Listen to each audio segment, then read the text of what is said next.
اعوذ باللہ من الشیطان الرجیم بسم اللہ الرحمن الرحیم الحمد للہ رب العالمین الرحمن الرحیم مالک یوم الدین ایاک نعبد و ایاک نستعین صدق اللہ العظیم۔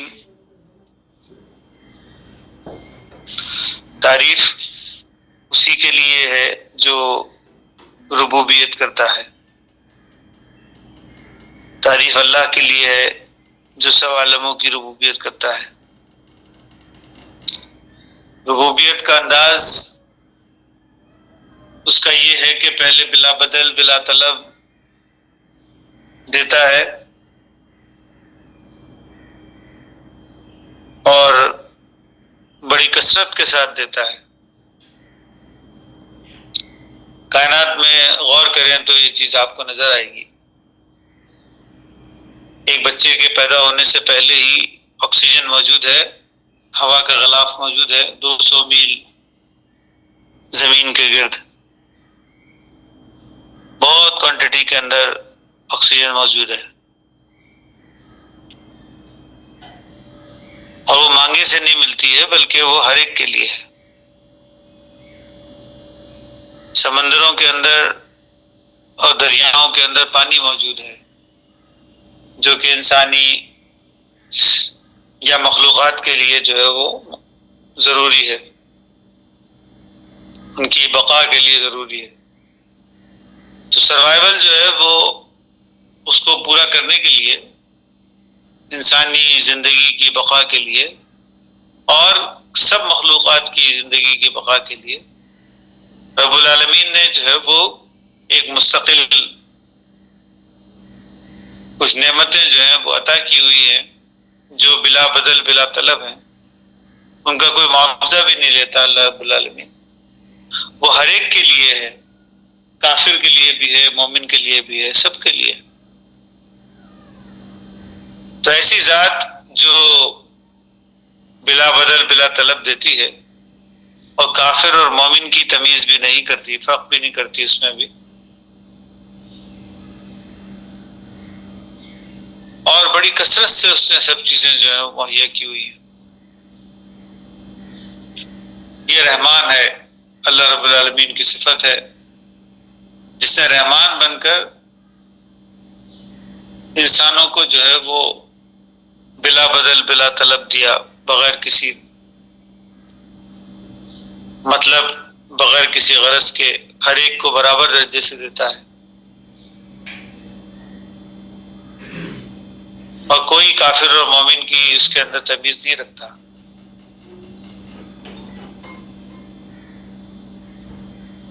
پھر اللہ رحیم بنتا ہے، یہاں پہ جو ہے وہ تنظیم ہے، نظم و ضبط ہے، یہاں پر ایک کا کئی گنا بدلہ دیا جاتا ہے۔ اگر فطرت کے موافق کام کیا جائے تو اس کا کئی گنا بدلہ ہوتا ہے، اس کے بینیفٹس جو ہیں وہ انسان کو ملتے ہیں۔ جیسے مثال کے طور پر کوئی ایک انسان بیج بوتا ہے تو اس کے ملٹیپل پھل جو ہے وہ اس کو حاصل ہوتے ہیں۔ یہ رحیم ہے، مگر اس کے اندر تنظیم ہے، نظم و ضبط ہے، بغیر نظم و ضبط کے کچھ بھی نہیں ہوتا۔ غلط وقت پہ بیج بو دیا جائے تو پودا نہیں نکلتا، یا نکلتا بھی ہے تو پھر جلدی مر جاتا ہے، اپنے پھل تک نہیں پہنچتا۔ پانی وقت پر دیا جائے تو ہی ہوتا ہے، بہت زیادہ دے دینے سے بھی نقصان ہوتا ہے۔ کھاد وقت پر دی جائے تو فائدہ ہوتا ہے، بہت زیادہ کھاد دے دی جائے تو بھی نقصان ہوتا ہے۔ تو یہ جو نظام ہے اللہ رب العالمین کا، جس کے اندر اللہ رب جو ہے وہ اپنے رحم کے جذبے کے تحت اس نے مخلوقات کو آگے بڑھانے کے لیے ایک نظم و ضبط کا ایک نظام رکھا ہے۔ ایک مینجمنٹ ہے، ایک خاص ارینجمنٹ ہے جس کے ذریعے سے جو کچھ بھی رحمانی تقاضے سے دیا گیا ہے اس کو صحیح یوٹیلائز کرتا ہے. یہ یوٹیلائزیشن جب ہوتا ہے اس میں کئی گنا انسان کو جو ہے وہ فائدہ حاصل ہوتا ہے، یا ان مخلوقات کو جو ہے وہ کئی گنا فائدہ حاصل ہوتا ہے. لیکن اگر اس کو ٹھیک طرح سے استعمال نہ کیا جائے تو پھر اللہ جو ہے وہ مالک بنتا ہے، مالک یوم الدین، مگر ایک خاص وقت پر، ہر وقت نہیں. جب پکڑ کا موقع آئے، جب گرفت کا موقع آئے، اس وقت اللہ رب العالمین گرفت کرتا ہے. اور یہ سینس جو ہے وہ ماں باپ کو بھی جو ہے وہ دیا گیا ہے. جو عقل مند ماں باپ ہوتے ہیں وہ اپنے بچوں کی پرورش جو ہے وہ انہی 3 طریقوں سے کرتے ہیں. ایک عقل مند CEO جو ہوگا، چیف ایگزیکٹو کسی بھی آرگنائزیشن کا، کسی بھی فرم کا، وہ اپنا نظام جو ہے وہ اسی طرح سے چلائے گا، انہی 3 طریقوں سے چلائے گا. تو اللہ رب العالمین نے ربوبیت کے لیے ایک خاص طریقہ رکھا ہے، اس طریقے سے چلے تو پھر ربوبیت اچھے سے ہوتی ہے، اور اگر اس طریقے سے نہ چلے تو پھر ربوبیت اچھے سے نہیں ہوتی، اس میں کہیں نہ کہیں کمی رہ جاتی ہے. اس کی اور تفصیلات میں جائیں تو رحمان جو ہے وہ اس کی 33 صفات ہیں، اور رحیم کی جو ہے وہ بھی 33 صفات ہیں، مالک کی بھی 33 صفات ہیں. ان صفات اللہ پہ جب انسان غور و فکر کرتا ہے تو اسی نتیجے پہ پہنچتا ہے کہ ایاک نعبد، یعنی اب وہ ہم رنگ ہونا چاہتا ہے. ایک مومن بندہ جو ہے وہ چاہتا ہے کہ ہم رنگ ہو جائے. عبادت جو ہے وہ ہم رنگی اختیار کرنے کو کہتے ہیں.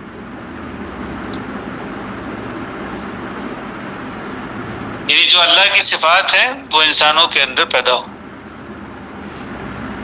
اس کا عکس یا اس کا ریفلیکشن جو ہے وہ انسانوں کے اندر پیدا ہو. یہ عبادت ہے جس میں ایک انسان جو ہے وہ اچھائی کی صفات کو جو ہے وہ اپناتا ہے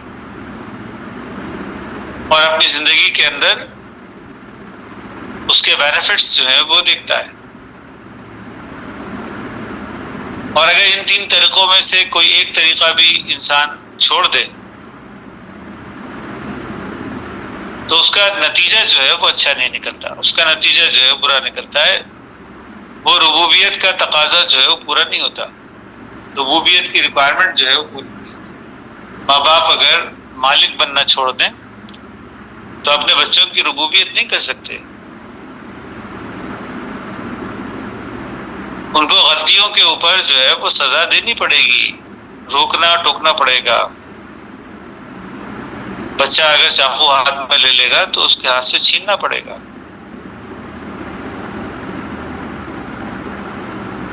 تو اللہ رب العالمین نے ایسا نظام بنایا ہے جس میں رحمان اپنی 33 صفات کے ساتھ، رحیم اپنی 33 صفات کے ساتھ اور مالک اپنی 33 صفات کے ساتھ کھڑا ہوا ہے.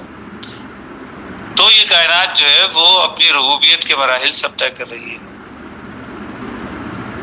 کاٹ چھانٹ کا عمل ضروری ہے.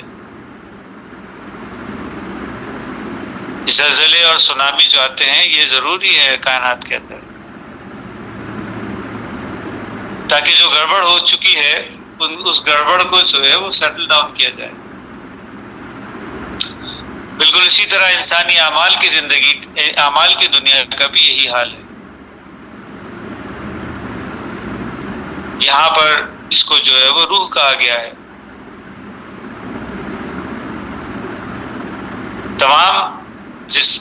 تمام کائنات میں جو ہے وہ جان ہے، مگر انسان کے اندر صرف جان ہی نہیں ہے بلکہ روح بھی ہے.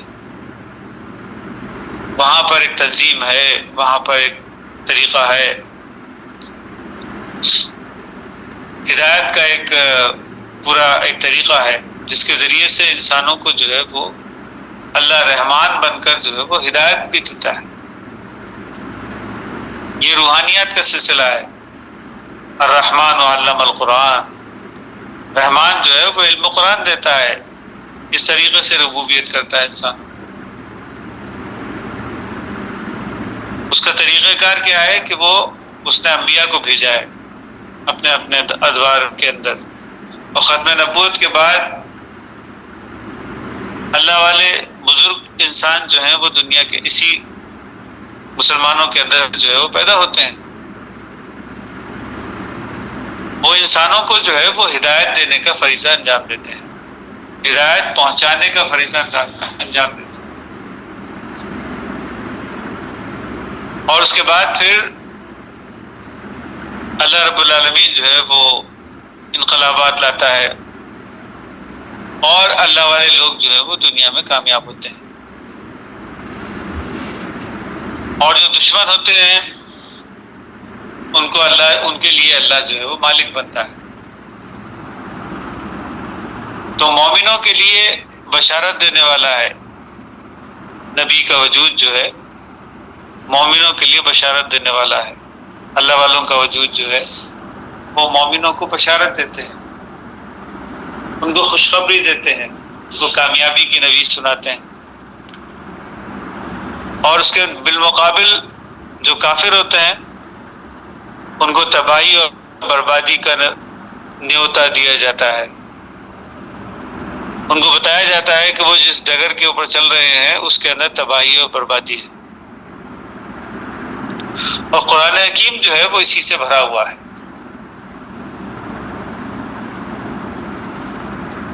یہی اللہ کی صفات جو ہیں وہ روحانیات کی دنیا کے اندر بھی اسی طرح سے چل رہی ہے جس طرح مادیات کی دنیا میں ہم دیکھتے ہیں. جس طرح مادیات میں ربوبیت ہو رہی ہے اسی طرح روحانیات میں بھی ربوبیت ہو رہی ہے. اور قرآن حکیم جو ہے وہ اس ربوبیت کا ذکر کر رہا ہے. اور بار بار ایک ہی بات جو ہے وہ ریپیٹ ہوتی ہے کہ ایک اللہ والا، ایک نبی اس دنیا کے اندر آتا ہے، وہ اللہ کی بات انسانوں کے سامنے رکھتا ہے اور ان کو احساس زیاں دے کر کہ کچھ نقصان ہونے والا ہے، اس نقصان سے بچنے کے لیے کچھ کرنا چاہیے. یہ احساس دیتا ہے انسانوں کو کہ اس نقصان سے بچنے کے لیے انسان کو کچھ کرنا چاہیے، اسے خدا کی طرف آنا چاہیے تاکہ وہ اعمال کی دنیا کے اندر، روحانیات کی دنیا کے اندر جہاں کہیں بھی گڑبڑ ہو رہی ہے اس کے برے نتائج جو انسانوں کی زندگی میں نکلنے والے ہیں، عذاب کی جو صورتیں انسانوں کی زندگی میں آنے والی ہیں، اس سے انسانوں کو جو ہے وہ بچایا جا سکے. تو ختم نبوت کے بعد بھی اولیاء اللہ جو بھی آتے رہے یہاں پر، بزرگان دین جو آتے رہے اور آئندہ بھی آتے رہیں گے، ان کا بھی یہی مطمع نظر ہوتا ہے. وہ روحانی دنیا کے لوگ ہوتے ہیں، ان کا مقصد یہی ہوتا ہے تاکہ انسان جو جہنم کی طرف جا رہے ہیں، جو عذاب کی صورتیں انسانی کائنات کے اندر پیدا ہو رہی ہیں، تو ان سے جو ہے وہ نجات حاصل کی جا سکے. تو ہر دور میں ایسے اللہ والے لوگ جو ہیں وہ دنیا کے اندر موجود رہے ہیں. یہ اللہ کا رحمانی تقاضا ہے جس کے تحت اس نے انسانوں کو ہدایت دینے کے لیے انبیاء کو بھیجا یا اس قرآن اور تعلیمات کو بھیجا تاکہ انسانوں کو جو ہے وہ ہدایت ملے اور وہ اپنی زندگی بہتر طریقے سے گزار سکے، امن اور اطمینان کے ساتھ اپنی زندگی گزار سکے. اور جب انسان اس سے روگردانی کرتا ہے، منہ پھیر لیتا ہے اور اپنے خواہشات کے چنگل میں پھنس جاتا ہے اور دنیا کو اپنی خواہشات کے اوپر چلانے لگتا ہے، تو دنیا میں انارکی پھیل جاتی ہے. توحید کی کیفیت جو ہے وہ باقی نہیں رہتی.